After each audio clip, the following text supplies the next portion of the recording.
I was by the Rebbe for the weekend, and I was doing a Farbrengen Sunday night, speaking about the idea of what does it mean, Kabbalas Pnei Mashiach B'Payil Mamish. And I was saying how the beat, the pulse of our life has to constantly be Mashiach, even though we're all doing many, many, many other things, but there should be a constant beat of Mashiach. I said in the course of this Farbrengen that the only way I think you can really get that beat is by learning the Rebbe's talks on Mashiach on a regular basis. And by regularly plugging into the Rebbe on Mashiach, we absorb that beat, constant beat of Mashiach. Then after the Farbrengen, I was talking with my mother, and she's like, oh, so which one of your classes does that? And I'm like, actually none, because none of my classes are specifically on Mashiach. Of course, we always connect ideas to Mashiach. So I sensed that she was like, well, I was like, you're right. And I was like, all right, let's make the Mimer class, my Marim on Mashiach, so we can hopefully, as we learn the Rebbe's in Yanim, the Rebbe's my Marim on Mashiach, really absorb more and more that beat.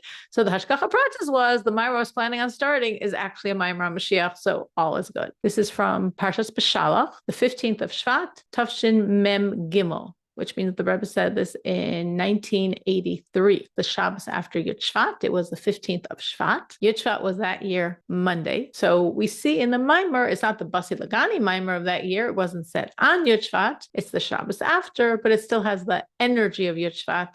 So it definitely has strands, flavors from the Basi Lagani concept. Maimer is based on a pasuk, as most Maimarim are. Let me first do with you the pasuk, so we know the pasuk. Very often when you're learning something like this, because based on a pasuk, it's always good to first look at the pasuk, so you know what you're talking about. This is based on a pasuk in Shoftim, Parak Hey, pasuk Yud Aleph, and the pasuk says, Mikol mechatzatzim ben mishavim sham yitnu tzidkos Hashem tzidkos pirzono b'Yisrael az yerdu lasha'arim am Hashem. What does that pasuk mean? That's a great question. Mikol mechatzatzim, instead of the noise of adversaries, ben mishavim, between the places of drawing water. Now, the Rebbe is going to explain this very differently than the literal meaning, but at least start out by knowing the literal meaning. Sham yitnu tzidkas Hashem. There they will tell the righteous acts of Hashem. Now, this is the key phrase in our Maimer. Tzidkos pirzono b'Yisrael. The righteous acts of restoring the open cities in Yisrael. Az yirdu l'sha'arim am Hashem.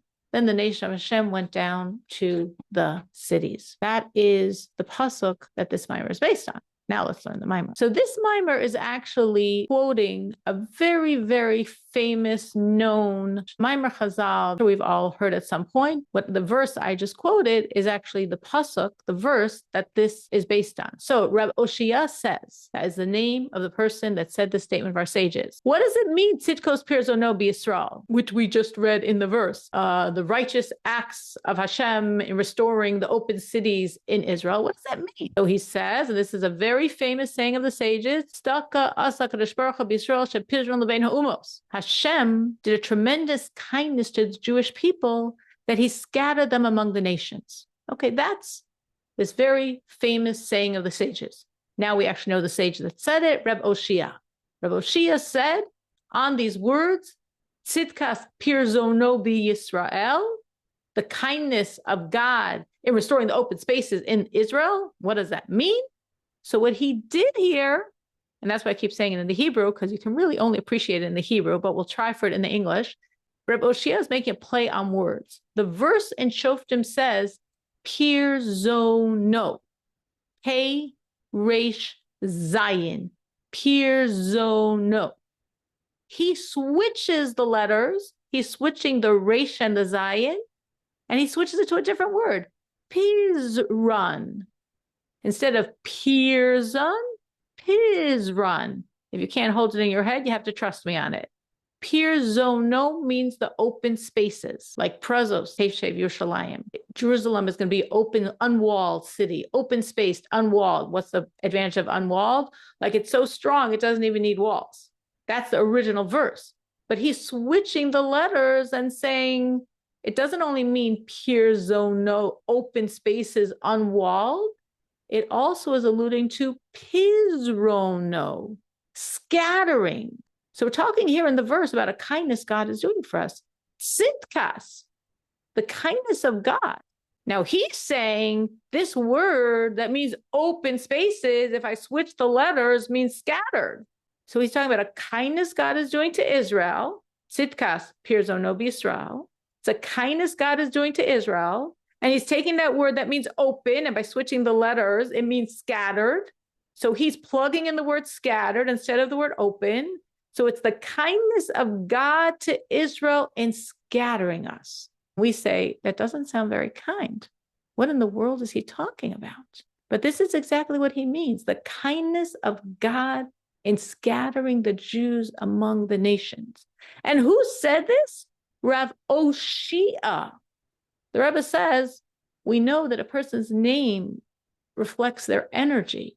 And if we know the name of the person who said it, because many things that are said, we don't know their name. You know, Rabbi Anonymous said it. It's not relevant, the name. We don't know the name. We know Rabbi so-and-so said it. You know, we don't need to know the name. But here we know the name. It's Rav Oshiah. So that means, the Rebbe says, that his name is important. Because Oshiah, you can probably hear it, is like the word Yeshua, salvation. So he's saying something, he's teaching us something that has to do with the salvation of the Jewish people. This has to do with Yeshua. Now, obviously, when we hear the word salvation, we think of one thing. We think of Mashiach. We think of Geula. We think of redemption. And that's what he's talking about. So Rav Oshiah, salvation, redemption, Mashiach. He's teaching us something very critical about Mashiach. What is he teaching us? Well, he actually doesn't even teaching us about Mashiach. He's talking about exile. He's saying the kindness that God did to the Jews in scattering us among the nations, that's not redemption, that's exile. And what's the kindness there anyway? You know, it's interesting because, of course, as I'm sure you've probably heard this concept before, there are many levels that we can understand this kindness of God in scattering the Jewish people in exile. On a very simple level, you could say that's survival. Since the beginning of time, and since the beginning we've been exiled and we've been persecuted for 1900 plus years, thank God we're scattered, so to speak, because if in one place it's so horrific for the Jews can survive in another place, right? I mean, Lo Aleinu, there was a Holocaust going on in Europe, but there were Jewish communities that survived and continued in America and in other places in the world. So in God's kindness in scattering us, we have the ability to survive. Also, another very practical concept we can assume he's alluding to is the help. If we know that our brethren are suffering in another place, we try to help them, right? We try to physically, spiritually, we try to rescue them. So we do whatever we can to save the Jews that are in a persecuted environment, because Baruch Hashem, we're scattered, and where we are, there's no persecution at the moment. So we can send them financial resources, we can send them spiritual resources, we can try to get them out and bring them to us. So this is a kindness of God that's built in to ensure the survival of the Jewish people, that he scattered us. You can even take it on a spiritual level and say, well, Baruch Hashem, that we're scattered, because sometimes, again, it's not only physical persecution, it's spiritual persecution that the Jews are undergoing.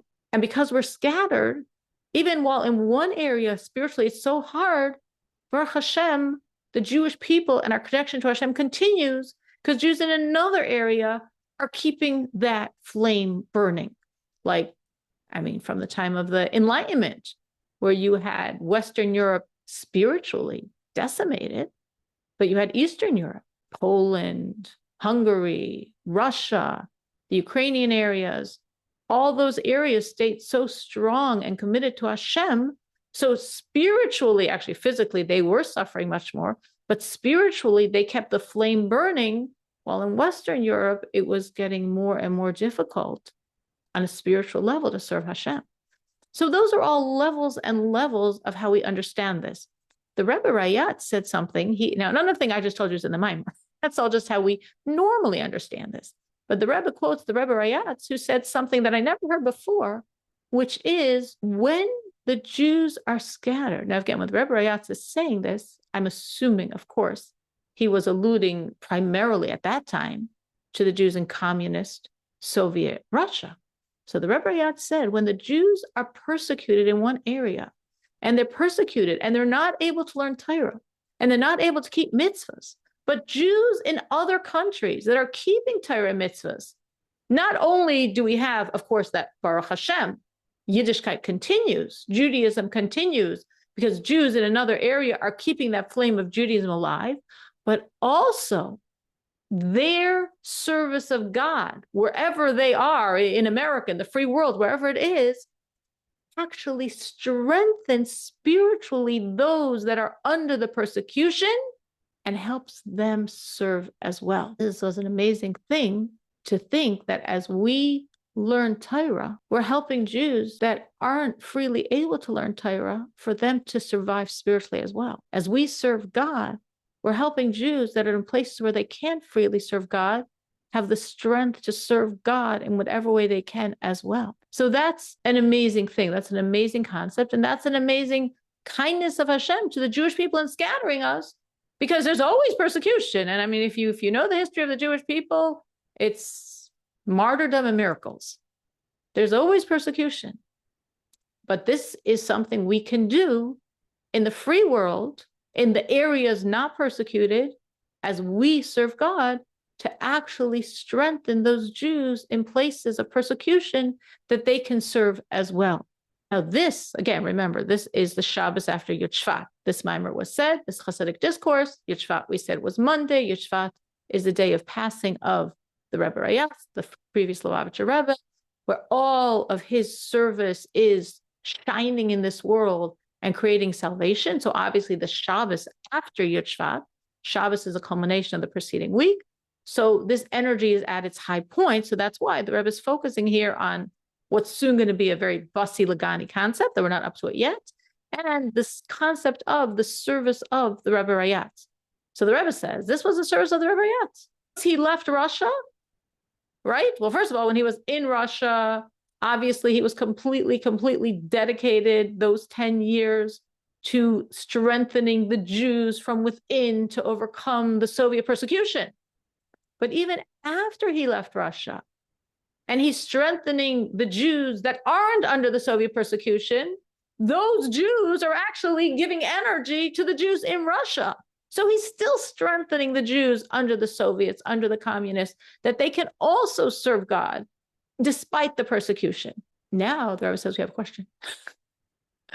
Now that we understand what Rebbe Oshiah meant, now that we understand the tremendous kindness of God truly in scattering us, not only a kindness on the simplistic level, which is also very true, of our survival, but on a deeper level, the kindness of God that because we're scattered, we're spiritually surviving. And not only are we spiritually surviving, but we're giving strength that Jews under persecution can spiritually survive.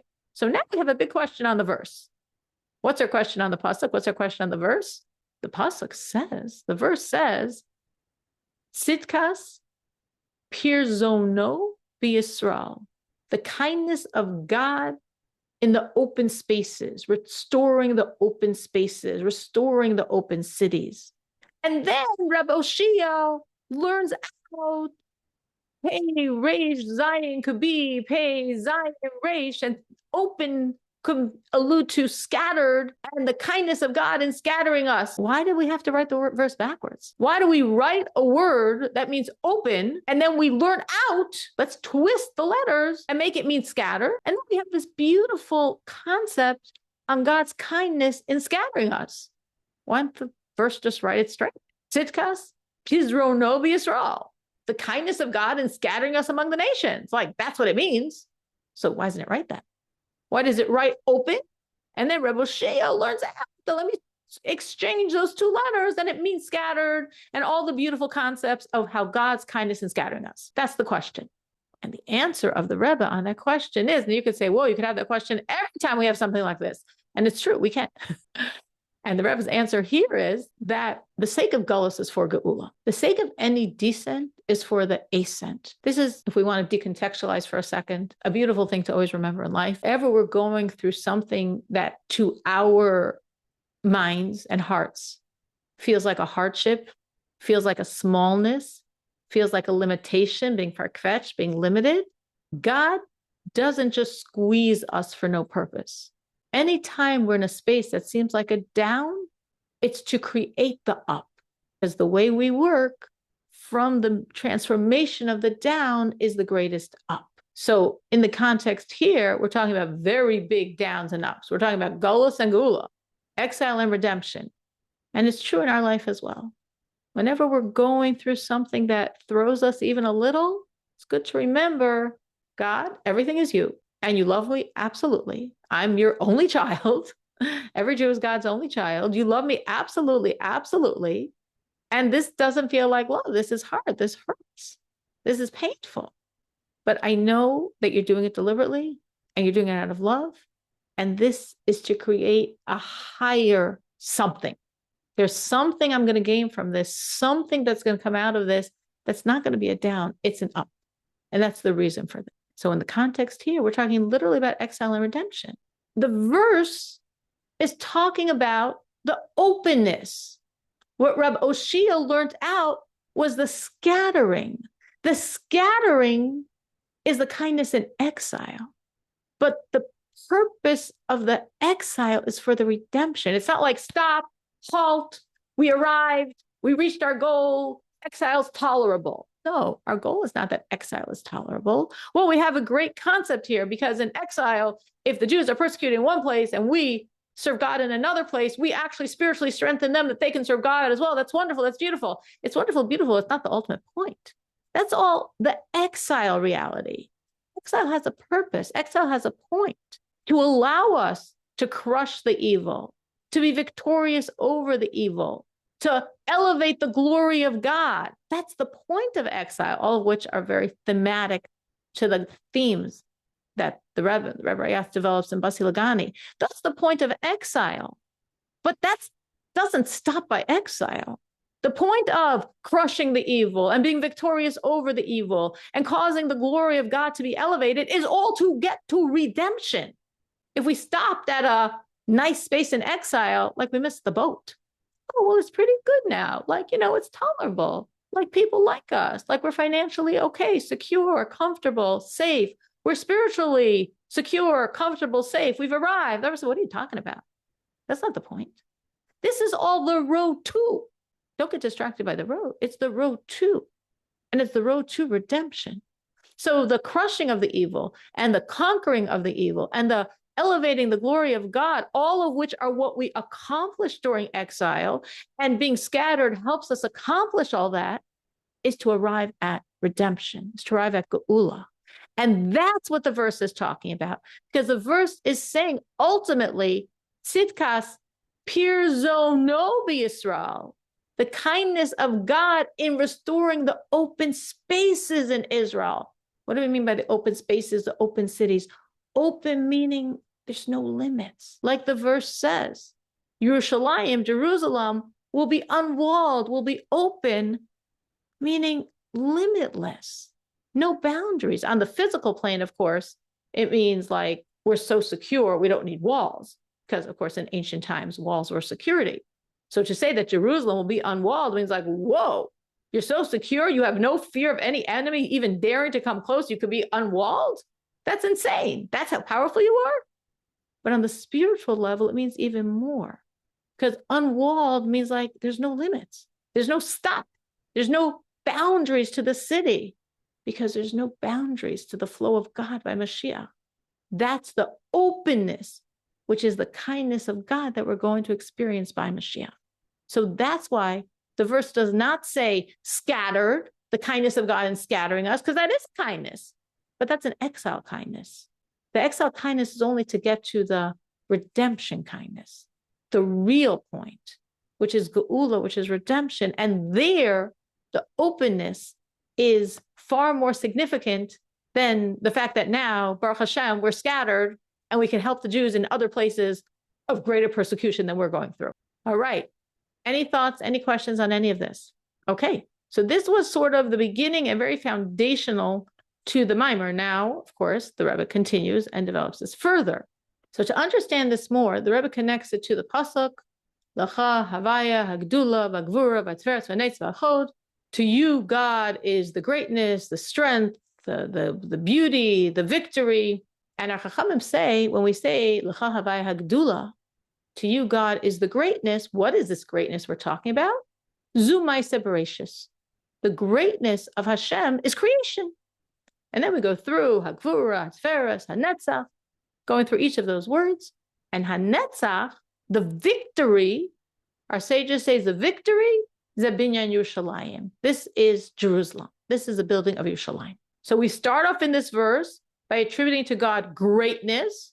And the sages say, greatness, this is creation. And then a few words down, we say victory, Netzach. Our sages say victory. This is the Jerusalem. And you could say, wait a minute, sir, we already attributed to God creation.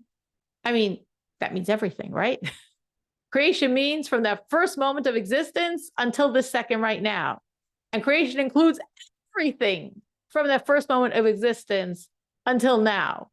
So what am I adding by saying Netzach Zabinyan Yerushalayim, victory is the building of Jerusalem? It must be that beyond the wonder of God of creating, there's something additional we're trying to say about the quality of Netzach, of victory, that connects to Yerushalayim, that connects to Jerusalem, which can't merely be the creation of that beautiful, special, spiritual city of Jerusalem, of Yerushalayim, because that's part of Ma'aseh Bereshis. That's part of creation. It must mean something else. We need to understand this. Like, what does it mean? What else is there? What are we talking about? That is the victory, and that's Yerushalayim, but not like Yerushalayim as I know it, that city, because that's part of creation. Something else. So what is that else? What are we talking about here? And what's the link? Why in the world is victory, God's attribute of Netzach, of victory, why does that specifically link to Yerushalayim anyway? So basically the Rebbe raised two questions here. Again, the first question is, if I already am complimenting God, so to speak, and saying his greatness is all of creation, why do I need to focus? Oh, and victory is Jerusalem. Isn't Yerushalayim part of creation? So what are we talking about here that was not Yerushalayim, Jerusalem, as part of creation? And my second question is, why does this Yerushalayim issue relate to God's victory specifically? So I said before that this being the Shabbos after Shvat, the day of the passing of the Rebbe Rayatz, the day, of course, when we focus on the Hasidic discourse, the final discourse of the Rebbe Rayatz, Basi Lagani, I've come into my garden, which the Rebbe explains every single year on the 10th of Shvat, on Shvat, a next section in the 20-section Hasidic discourse, Maimer. And I said that this Shabbos, again, Shvat was Monday. This is a Shabbos. On Shabbos is the culmination of the energies of the week. So there's the Basi Lagani element in this Maimer on Shabbos. So it's not officially a Basi Lagani Maimer. But you can see we're talking about the Rebbe Rayatz. We're talking about his concept of the Jews in the free world, seemingly helping the Jews under the communist persecution. And now we're getting into the idea of victory. Now, victory is a very fundamental concept in the Basi Lagani Maimer. Meaning, again, and I'll explain this because I said a little quickly if someone doesn't know what I'm talking about here. If you do know what I'm talking about, forgive me because maybe someone doesn't. The Rebbe Rayatz, in honor of his own passing, released a Maimer, Hasidic discourse, a Hasidic discourse of 20 sections. Of course, in the year 1950, they didn't know this was being released in honor of his passing. But when he passed away on that Shabbos, the 10th of Shvat, they realized, this Hasidic discourse has relevance to his passing. Passing is a culmination of one's life. So this Hasidic discourse is relating to the culmination of the life, of the service of the previous Lubavitcher Rebbe, the Rebbe Rayatz. This was not a Maimer Hasidic discourse that he wrote then. It was re-released. It's actually very fascinating for me to find out that this Hasidic discourse was originally said by the Rebbe Rayatz on the first Shabbos that the Rebbe ever heard a discourse from the Rebbe Rayatz. This was a Hasidic discourse the Rebbe heard, meaning the Rebbe Rayatz was right away implanting in the mind and soul and heart of the Rebbe these messages. And now the Rebbe Rayatz is shining the light on them because this is his gift to us in honor of his passing. So if we've learned anything from the Rebbe Rayatz, we have learned this Hasidic discourse. And the Rebbe every year for 20 years explained another chapter of this Hasidic discourse. And then he started again a second time. By now we're on the fourth time around. This year was the 16th chapter, fourth time around. If we do it a chapter a year, for 20 years of this Hasidic discourse of the Rebbe Rayatz, of the priest of the Rebbe. And in that discourse, there's this focus on a war, right? This is the words of the Rebbe Rayatz that the Rebbe focuses on a lot. There's a war, and the king has to win the war. And the king will do anything to win the war. And the king, if he can't win it any other way, he's going to go into his treasure houses and start like just throwing it all out. We got to win whatever I need to pay to win the war. And he's going to go deep into that treasure house to take out those treasures that nobody even looks at, even the king. They're hidden from any eye because they're so precious. But he's going to pull out those treasures that were acquired from generations of his ancestors, and he's just going to throw them at the foot soldiers because they're in the front lines, because they're risking their lives to win the war.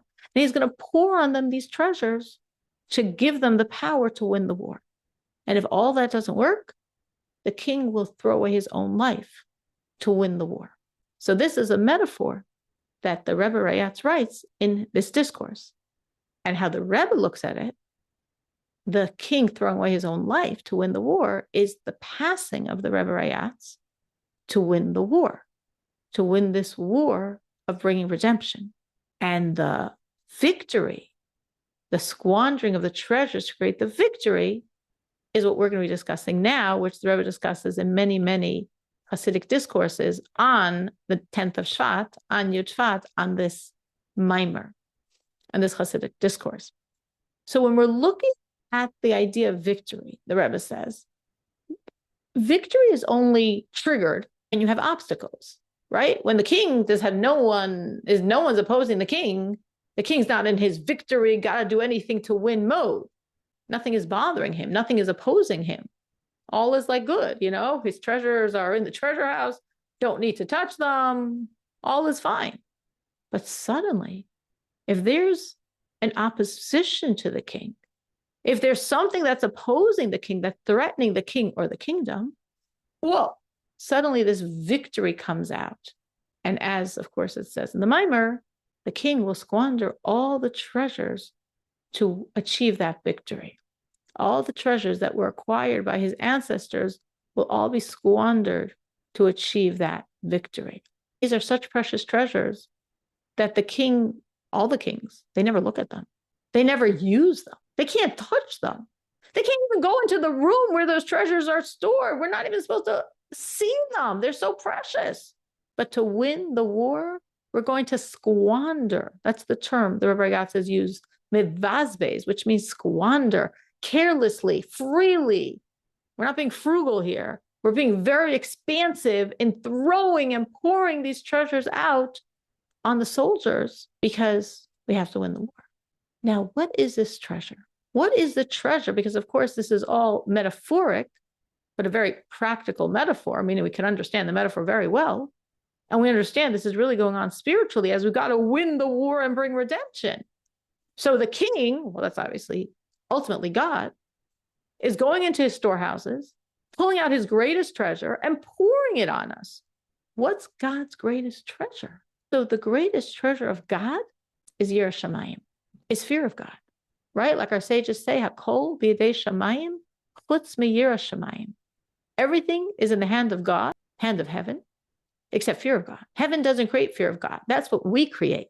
So it's rare. It's precious. It's not manufactured by heaven. It's only manufactured by us. So imagine every drop of Yiras Shamayim, every drop of fear of God that ascends to the treasure houses above. It's like, oh, the Yiras Shamayim, the fear of God of a Jew. Wow, quick, quick, quick.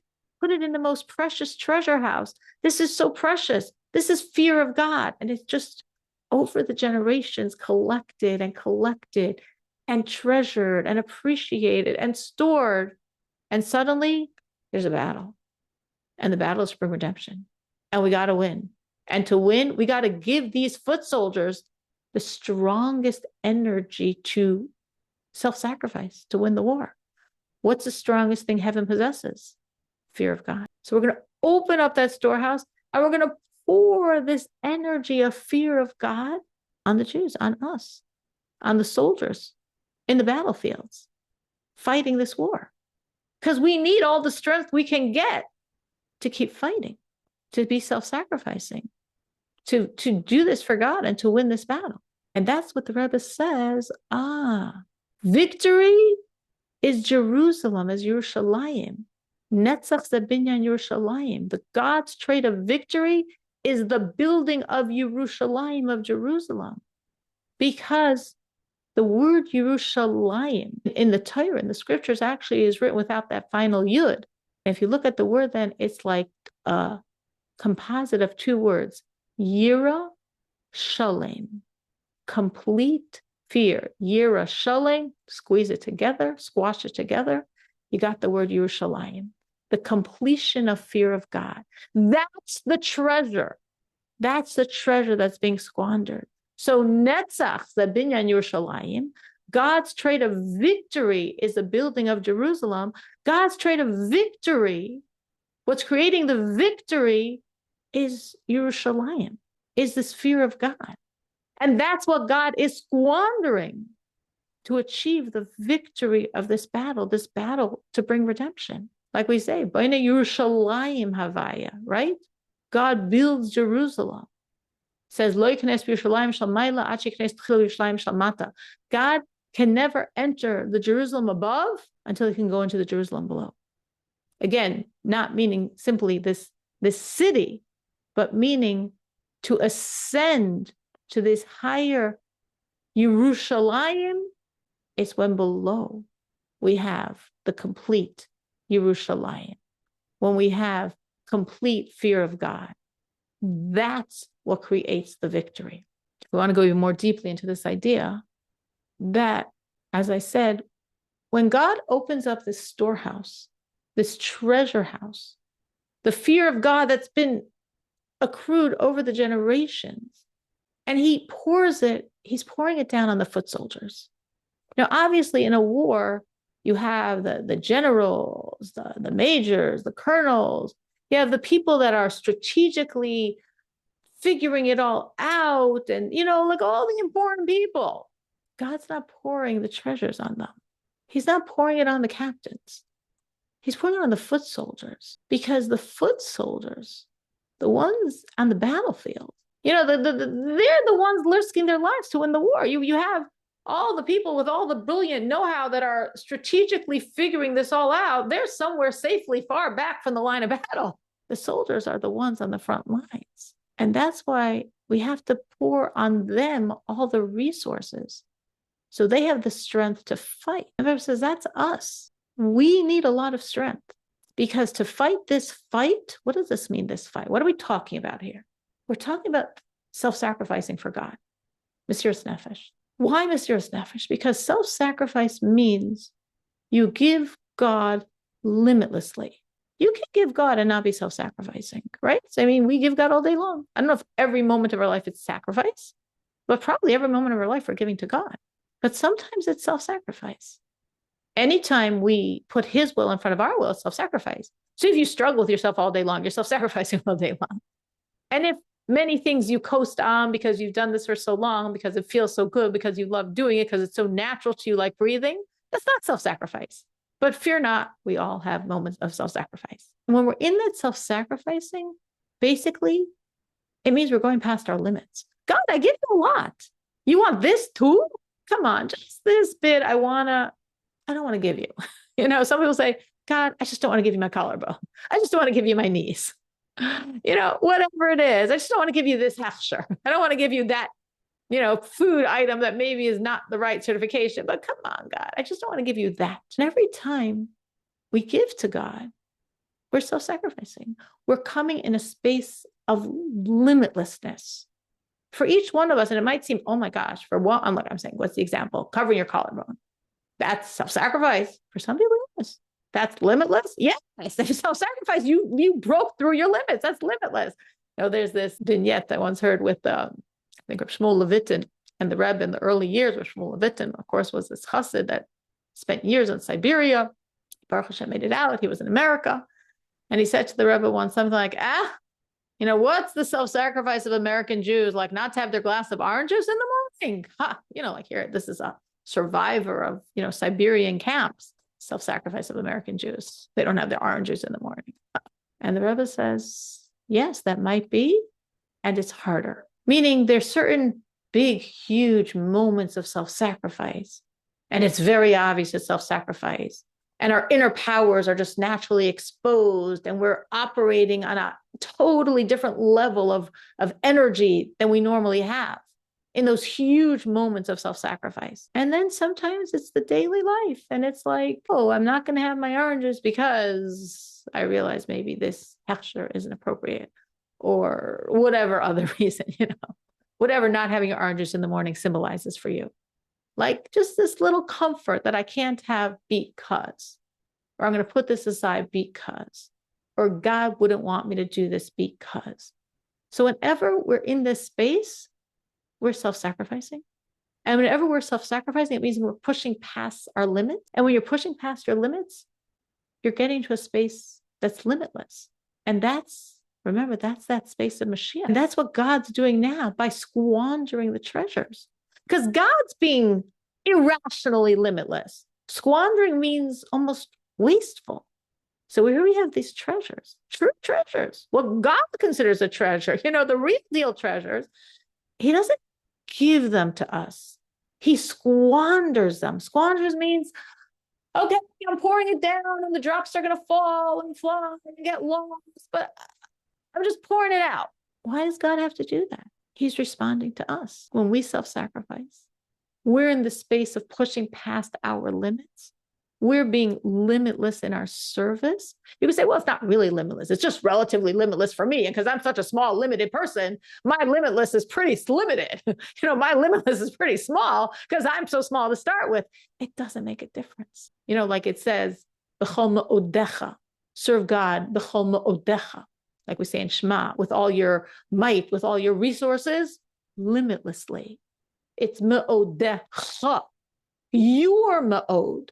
What's limitless for you, what you call limitless, what you call pushing past your boundaries. And when you are in that space, your little space, so your little boundaries are still pretty small and your limitless is pretty small. But if it's real, it's connecting all the way to God's ma'od, to God's limitless energy. And God is responding by squandering, being limitless, and pouring on us this energy of Jerusalem, of Yerushalayim, this fear of God energy, this victory mode, to allow us to do it more, to allow us to create the victory, to create, as the verse says, prazos, open spaces, right? The openness, prazos teshev Yerushalayim, Jerusalem, will be completely open, completely unwalled, such a complete level of fear of God that there's no wall, there's no limits. It's limitless from my end, and it's limitless from God's end. And that is this staka that Hashem is doing. That is this kindness. And that is a big chunk of this short mimer, but we're not finished. So we will, God willing, complete this and finish this next week. Thank you so much for joining. Happy we were able to do a mimer. Happy that it was a Mashiach mimer. And happy that we will, Emir Hashem, finish this off next week. Have a wonderful Shabbos.